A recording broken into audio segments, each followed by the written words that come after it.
Welcome to this video, EFT Tapping, Why Use EFT for Trauma? I am Rachel Kent and today I'm delighted to be interviewing Angela Atack. Angela is a psychotherapist, clinical supervisor and specialises in work with adults on the autism spectrum and is co-director of Mind Garden Therapy in Reading. In this discussion, we touch on the following areas: why use EFT in your psychotherapy or counselling practice, comparing EFT with other approaches, e.g. EMDR and CBT, working online, and support and supervision.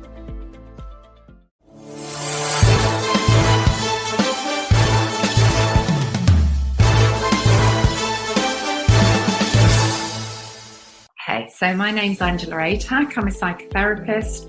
I work at a therapy centre in Reading, which I opened with a business partner 10 years ago.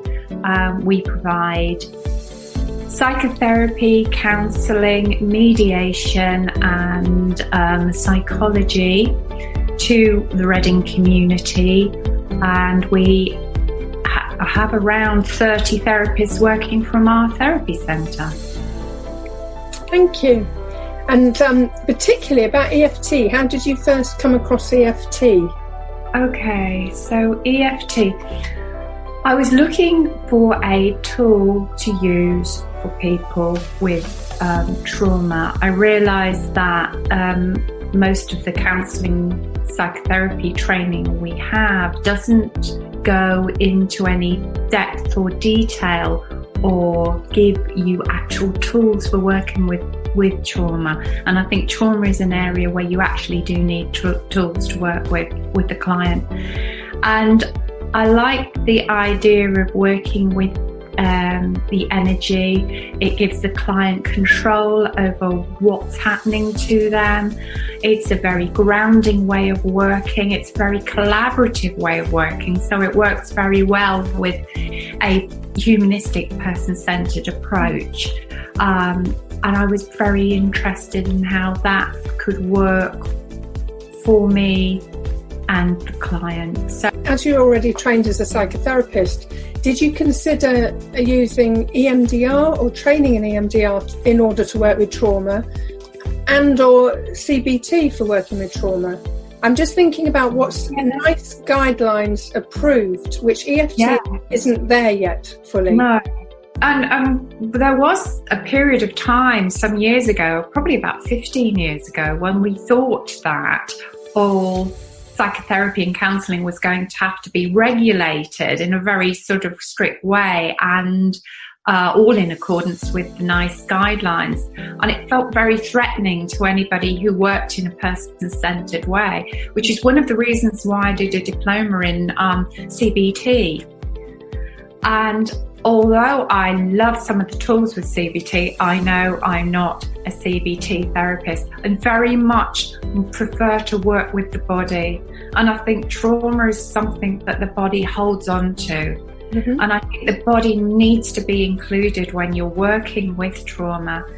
And EMDR seemed to come down a more cognitive route.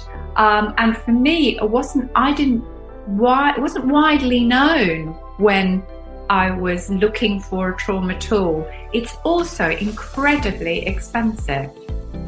And I have colleagues who've trained in both EMDR and EFT. One is a clinical psychologist who is also a Gestalt psychotherapist, and the other is a humanistic therapist who has also done cognitive training and they both say to me, it does exactly the same thing. It's a different route. The results are the same. The benefits are the same. It's just that I think that some clients prefer one approach over the other. EMDR is a much more clear cognitive approach. EFT is much more working with energy, and it's a bit more esoteric, I think, and it appeals to some people more than others. In that, if you're going to introduce a tool with somebody, they have to have confidence and trust in you, first and foremost. So it is really about how you introduce EFT to a client. I think that's really important in terms of giving them a sense of trust and security in you, but also and by virtue of you, the method itself. Yes. So within the context of the session or your relationship with them, the work that they need to do, how you introduce it is kind of supported by what they've already got created with you and the work they're doing. So there's a level of trust in you. They might not understand the process, and let's face it, EFT looks a bit odd when you introduce it and strange to people who've never heard of it. And, I'm wondering though, why do you think the NICE guidelines and the NHS have embraced EMDR and don't take EFT as seriously yet? I think as I said, I think because it's come down that cognitive route and has been embraced within the CBT community much more than EFT. And I think that's where we still have to actually encourage the integration of those two routes, one founded on the person-centered approach and one founded on the medical model approach. This all goes back to the split between Freud and Carl Rogers. And that's never really come together with any sense of trust and confidence one with the other, and I think that's a real shame. That's really interesting. I'm also thinking when you mention one works with energy, whether the word working with energy sounds a bit woo-woo or puts off certain professions or professionals as to think not taking it as seriously. When you were saying when it's the cognitive route, that's kind of accepted, and on that side, when we talk about energy, it can put people off. And yet, interestingly, my background's in Gestalt psychotherapy, and I would say Gestalt was probably the original energy therapy in the Western world, because it's very much about finding where the energy is and going with the energy in the moment, in the here and now. And actually, we do that with EFT, don't we? It's immediacy. It's right now. We do, and also now. I think that one of the crucial things is, the cognitive route is all about the being done to. Something is being done to you. And I think the thing is about the person-centered approach and the energetic approach is it's something that is not being done to you. It is something that is happening from within you. Yeah. So the answer is in you. It's not going to come from out there. You can have guidance from out there. That's what I like about EFTR. You're guided by the professional, but actually they are in collaboration. They're following where you lead. And I think that gives the client much more control. And I think that's really important. Do you incorporate EFT into your work life in any way? And when you learned it, how easy or how quickly were you able to take EFT into your work life, so into your practice that you'd already got set up? Yeah, I think it's really important for me to I'm very experiential in the way that I learn, in the way that I experience what works and what doesn't work. And so for me, that's all about actually get out there and do it. Get out there and try it and learn from your client. Another, very much enshrined in a person-centered approach, that we're learning from the client. We're learning, we're following them, we're observing very carefully what they need. And for me, then that was about, and that's the way EFT is taught, it's very much about being alongside the client. So tuning in, that finally, that attunement with the client that shows you where they need to go. They may not always be able to verbalize that, but you're watching all that energy as it moves around. You're watching all those kind of non-verbal cues. You're honing in. And you're assisting them. And I think that what I kind of started to do was I described to maybe clients that I thought I had a very kind of trusting relationship with, and that they were willing to try something a bit different. And we kind of posed it as an experiment. This is something we can try. We can be curious about together. Yeah. You know, if it works for you, that's great. If it doesn't work for you, that's fine.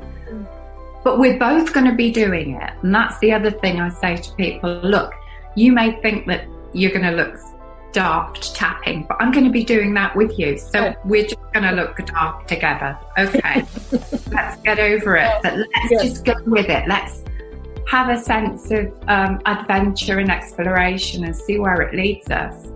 I like how you're introducing it as an experiment, and also that somebody doesn't have to believe in it working for it. They might have some level of belief in you, like, oh, you know, I like how Angela's working with me, I feel safe with Angela, etc.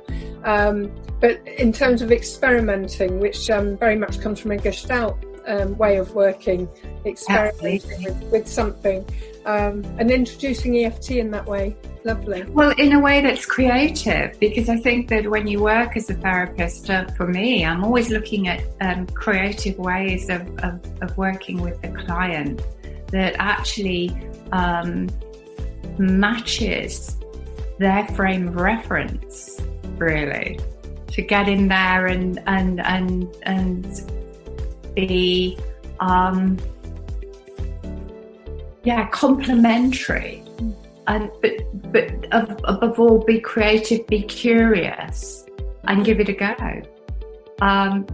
You know, one of the things that we say in terms of the our code of ethics is sort of, you know, is about not doing any harm. But when you put the client in control of what's happening with them, then you're not doing them any harm, because they can stop at any time. We can ground at any time. The beauty of EFT is about bringing the stress down. Let's stop there. Let's bring the stress down.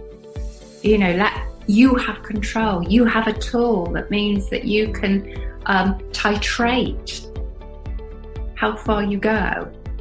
And it's all about, if that gets too much, we're going to bring it back down. We're going to come back to you. We're going to ground you. We're going to see how things are. And that, you know, we do that through these subjective units of distress that we are constantly monitoring. So you're talking about EFT very much with your psychotherapy experience and part of you all around and in there. I can hear it in how you're talking about EFT and how you use it, how you notice the client and what's going on with them. What do you think about people training in EFT who don't have a counselling or therapy background? You know, there's some out there who are very good at using EFT, and there may be others who kind of don't know what they don't know. And I'm just wondering what your thoughts are on that. I think that it needs people who are newly qualified definitely need a lot of support and help. And they definitely need a lot of supervision. You know, the key to safety with psychotherapy and counselling is about quality of supervision. So if you weren't from a therapy background and someone said supervision to you, you might think about something like managerial supervision, where someone kind of telling you whether you're doing it right or wrong. So can you just clarify what you mean by supervision? What is clinical supervision, for example? Yeah, so it's, you know, I'm trying not to use the word, but I will. It's a meta process. So it sits alongside the process that you have with your client. You hold the client. Supervision holds you to hold the client. And that's the way it works. And it is about holding. It's not about, there are some didactic teaching aspects to it, but that's not all it is. Yeah.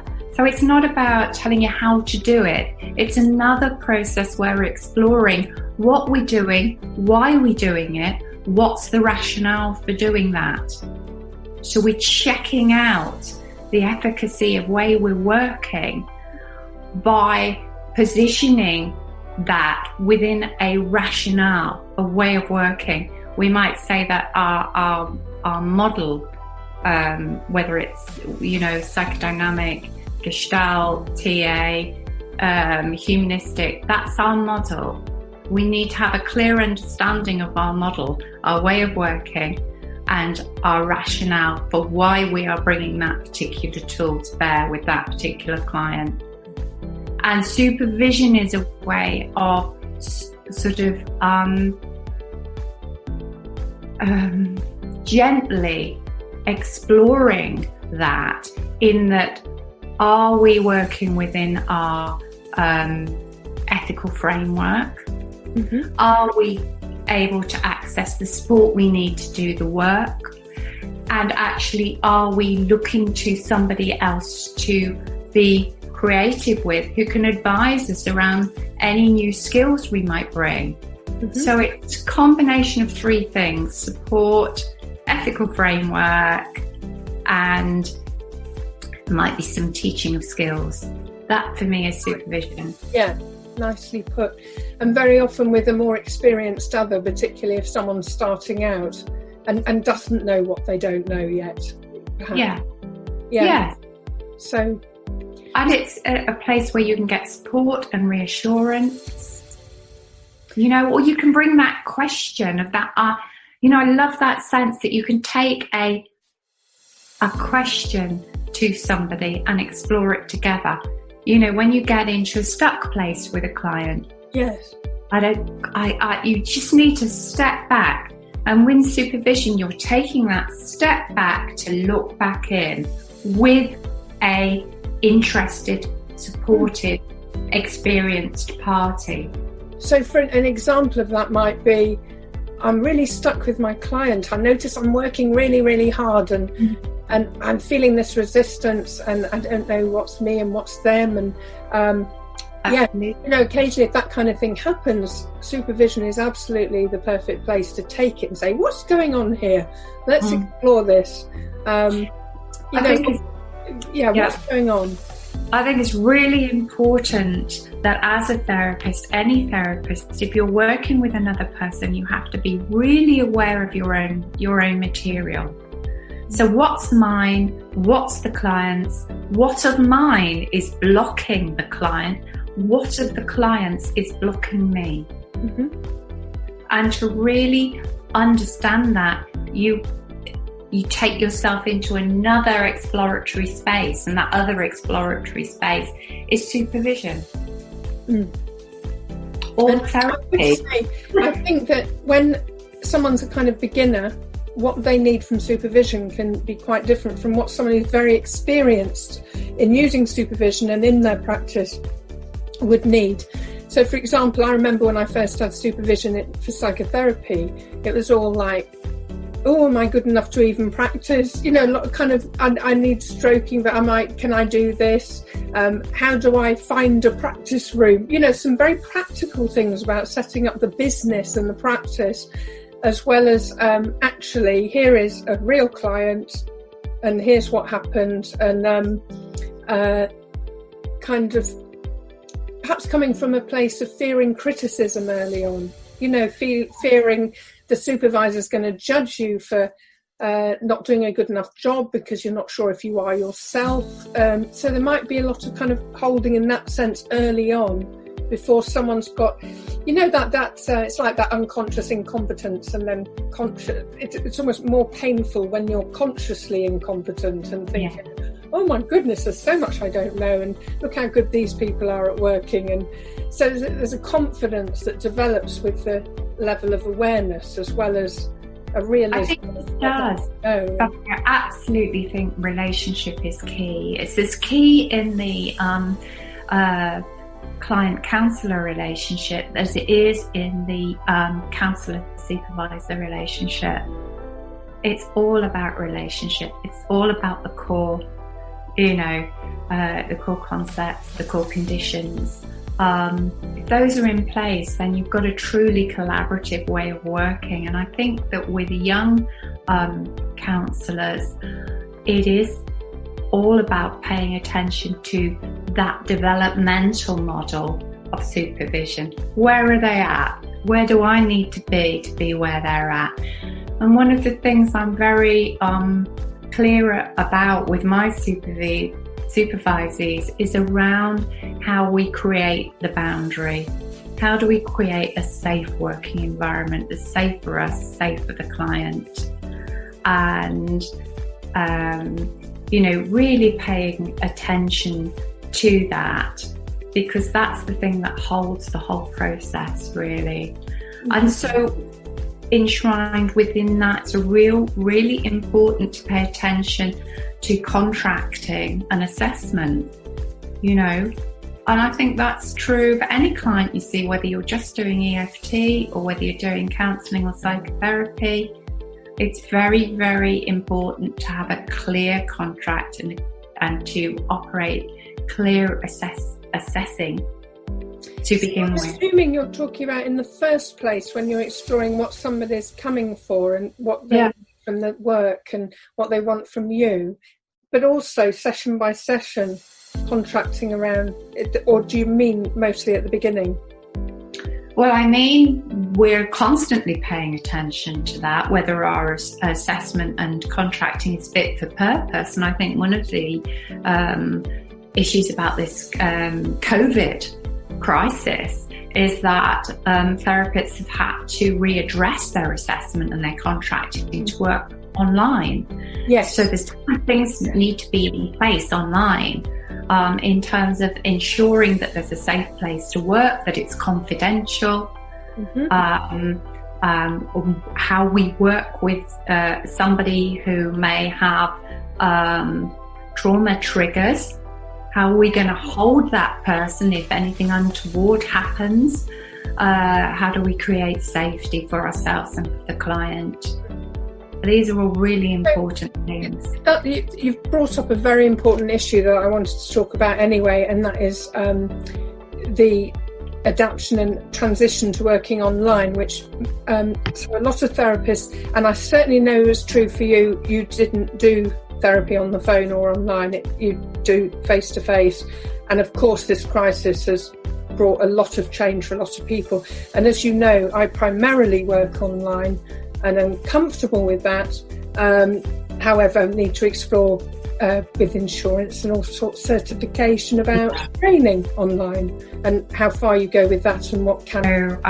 What's been sort of intriguing for me is that I have been working online since the crisis with clients, but not with new clients. I've been working with existing clients, and I think there's a difference between working with existing clients you've already established the relationship than it is with working with new clients where you haven't established that face-to-face relationship. And I think the thing is with working with EFT is that actually people by and large are coming with an issue. It's a concrete issue. When you're working in a more open, person-centered way, you're working with the whole self, the whole person in the here and now, and those issues can change.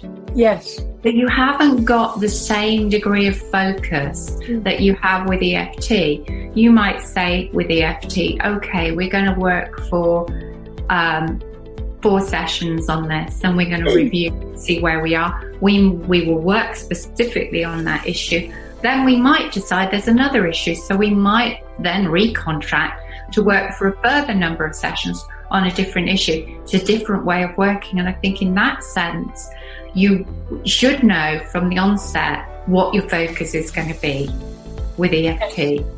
Well, what I would say about my experience of you, Rachel, is I can see in the way in which you work with EFT is very attuned to your Gestalt background. Yes. And you have a huge amount of experience just seeing the way in which you work with clients is like you have a very strong ability to be able to hold clients. Now, if you're going to work with trauma, which is you need a lot of experience and you need that real confidence and ability to hold the client and be really watchful of where it's going and coming back to the suds all the time. And I know you do that. I've seen the way in which you work. This is why I feel that, it is a process of development. And, for my experience of EFT, when both the client and the therapist is open to working with it, is that it shifts something so quickly that we've either tiptoed round or has been buried for years. Yes. You can actually work with quite a deep-seated trauma and it will shift. It constantly surprises me how effective it is. So can you tell me, have you had somebody come back with the same issue, or client that's already with you, who's come back because it's not cleared? Or has it been another aspect or another memory, a different one that's not cleared? Or is it just gone? Is it permanent? If you've actually touched the root of the issue, it will have cleared. If it sets up another aspect, then we're moving on to the next aspect. And also what is amazing is that a client, that lovely bit at the end of a session when you've worked with somebody where you say, now, is there anything anywhere else we need to go? And they'll come up with something and they'll go, well, I don't know where that came from. Yeah. No. And then you'll work with that, and it's absolutely the right way to go. But at the beginning, they couldn't have told you it was going to go in that direction. It's just where that energy leads you. Yes. Yeah, I think this is one of the things that comes with experiences. When you, it's a bit of a cliche in the psychotherapy world saying trust the process, but actually, as you develop in an experience, you kind of do trust that once something's done, by asking that wonderful question, is there somewhere else we need to go, or where else do we need to go? Now, if you happen to be at the end of the session, of course, you can log that between you and put it on the shelf, and that will be held for next time. But otherwise, if you're in the middle of the session, that's where you go next. And you don't have to know that at the beginning. You don't have to have cognitively had the conscious conversation about, right, we're going to work on this, this and this, at all. Sometimes you're just working with a feeling, the energy, an idea, or just some blockage, some memory. And you don't even know what. Even without a memory, there's a starting place where the energy is, or it's blocked, and off you go. And then it's kind of around how you, I suppose, describe EFT to somebody, in terms of what they're looking for. Like, something might pop up and you might think it's irrelevant, but let's just say it. And and that's where observing the client is so crucial, because you can see what's happening in the body. I'm very much about, what just happened there? Could you just describe what happened there? Because I noticed something change. Yeah. And then you're getting there, you're zooming in on something. It's like the body is telling you where to go. You just need to be tuned in and observe that. And that always surprises me, and this sense that, yes, you can have a starting point, you can have a memory, you can have something that's very obvious, or you don't. So you start from the outside and you're honing in. Do you mean like a pattern or something global? Like someone comes in and says, my issue is I'm always being rejected. So you've got like a pattern or a theme, but you haven't got anything specific. Yeah. So where would you start with that? Yeah, well, you can start with just that. If it's a word, and this is where I love that CBD tool, this downward arrow, because you can start with something and get to the word, which is the salient thing, and then you could tap on that. There are different ways in. You could tap on just that word, rejected, feeling rejected, and you're watching and you're seeing what happens. And so something else. Yes. Do you find if you tap on something general like that, that you're naturally led to something more specific, which is where the actual clearing happens? Yeah. The shifts and the... Yes. Yeah. But you're not making it happen, you're following it. Mm-hmm. As long as you're following, you're not... I think you can... Sometimes I think with therapists who aren't very experienced, they feel that they want to make something happen. And you don't need to. They need to get it away. You just be patient. It will emerge. And I guess that comes with experience, because if they haven't got the experience to trust the process yet, they're waiting to, it's my job to make something happen, and letting go of that. It's logical, because it'll happen, and yes, following and tracking and checking and the inquiry. So the staying with. But however, where I would get directive is coming back to something you said near the beginning about when someone has choice and control in the session. So if someone's working with something scary, they may not be stopping themselves. But I'm also using my body as a barometer for whether something's feeling safe or not. And if I bring that into the mix and think, hey, hang on, I'm not feeling safe with what I'm noticing. And even if they're saying they're okay, I might say, I want us to stop a minute. Now, just take a slow breath out. I want to check in with you, what's happening. Yeah. It might be because I noticed some fear coming up for me, and I'm using that and then thinking I need to stop it. Now, whether that's about me or them, I still need to feel safe enough in the session to be that safe container for them to do what they need to do. Absolutely, but that's the ability to check in on yourself, and that's part of our training. That's part of our training as counsellors and psychotherapists, that we use our body as a tool as well. Yes. So we learn there's something happening in me. Is that a powerful communication from the client that I'm picking up on? Yeah. Is it mine? Is it theirs? I'm going to have to stop and sort that out. Yeah, so we're going to check in with that. And I think that is really important. And I think unless you have done a degree of your own work, you're not always tuned into that. We're not always, in this day and age, we're encouraged to be talking heads rather than using our body as a sensing way of being in the world. Sensing ourselves, sensing the other. So I'm thinking that following a 3-day training, a way to support people going forward, whether or not they've got a therapy background, is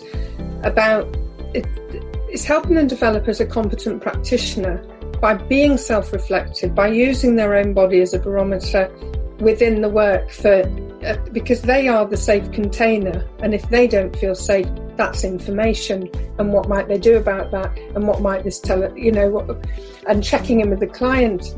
How safe are they feeling? Do they need to stop?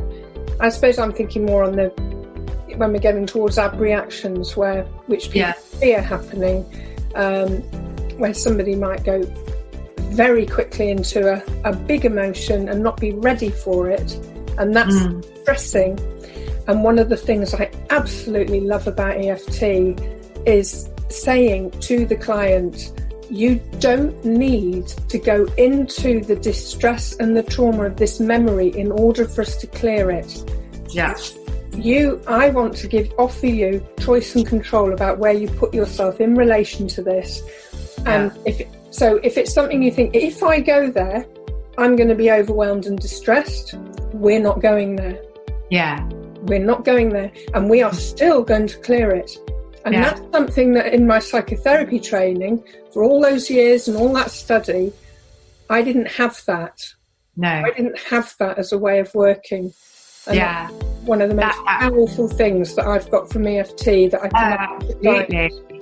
It's that sense of being able to re-establish control, put the brakes on, to reassure the client we're not going to re-traumatize them by taking them into that area that they've spent years fearing to, venture into.